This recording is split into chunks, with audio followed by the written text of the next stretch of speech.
Hello, my friends, and welcome to the latest spin. I'm Mike Spinner, Student Athlete World USA, coming at you on a very happy Monday.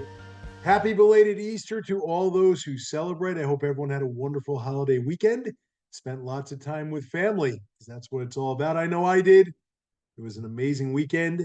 And coming at you a little bit late on this Monday, I specifically waited for the right time to record. Tim, I'm sorry it's so late, but we had the LSU Iowa women's basketball game. Wanted to watch that because it's part of the commentary today.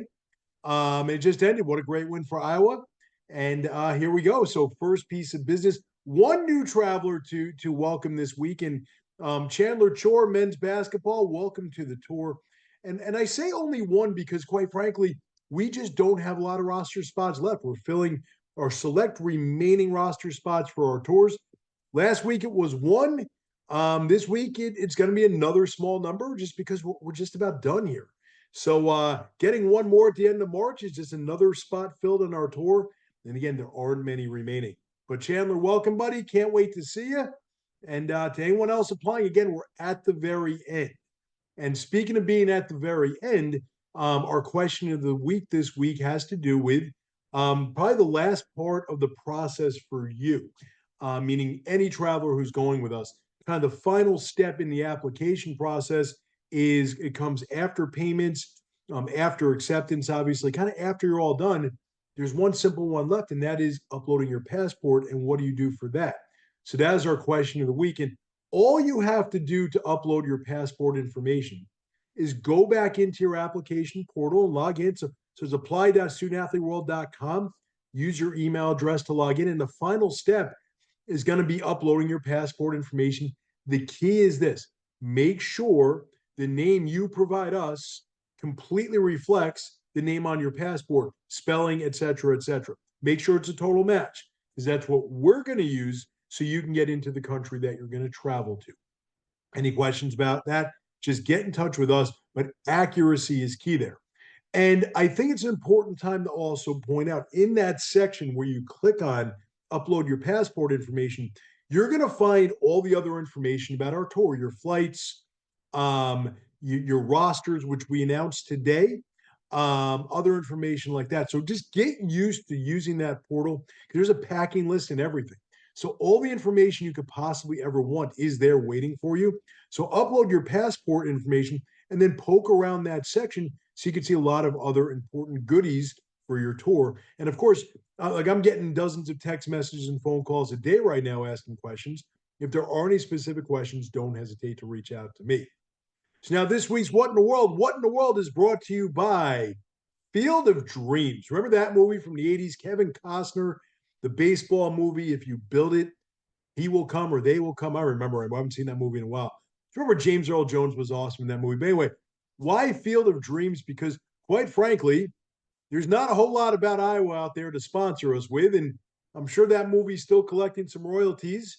So why not? So Field of Dreams, welcome. Iowa, welcome. I wish you had other things to use as a sponsorship, like it was Wisconsin to be cheese or bad college football or something, or every state seems to have their export to the rest of the country, except for you, Iowa. You have your presidential caucus and Field of Dreams. I'm sure some other wonderful things. Actually, heard there's sour cream raisin pie that comes out of Iowa. Quite frankly, I'm not going to try that, so I didn't pick that as a sponsor. But what in the world this week is really what in the world college men's basketball. I'm going to make a very controversial hot take, and you can disagree with me, but it's my show, so you're just going to have to listen. Um, I believe right now we're at the exclamation point of the NCAA Winter Sports Championship season. We have the men's and women's Final Four will be determined after tonight. UConn's playing USC on the women's side right now to determine the last entry into the Final Four on the women's side. You have the Frozen Four, NCAA Division One men's ice hockey decided yesterday or this weekend. It's Boston College, Michigan, Denver, and Boston University. And then you have the men's basketball Final Four being decided this weekend. And what in the world men's basketball? I'm gonna the controversial take. I believe that the men's Final Four is the least compelling, the least interesting, the least exciting of the three NCAA winter sports tournaments. The women's basketball tournament has been fantastic. If you didn't watch that LSU Iowa game, the only thing it was missing was going right down to the wire. Iowa blew them out in the second half, but what a great game. Fast paced game. Angel Reese and LSU and Caitlin Clark and Iowa were amazing. The atmosphere was tremendous. I enjoyed watching that game. I'm so glad I tuned in. The men's ice hockey Frozen Four is going to be spectacular. The games to this point were just incredible. I attended the regional final between Denver and Cornell on Saturday in Springfield, Massachusetts. Just a fantastic game. You had BC, the number one team in the country, beating Quinnipiac, the defending national champions, in overtime. I think the Frozen Four is going to be one of the best in the history of college hockey.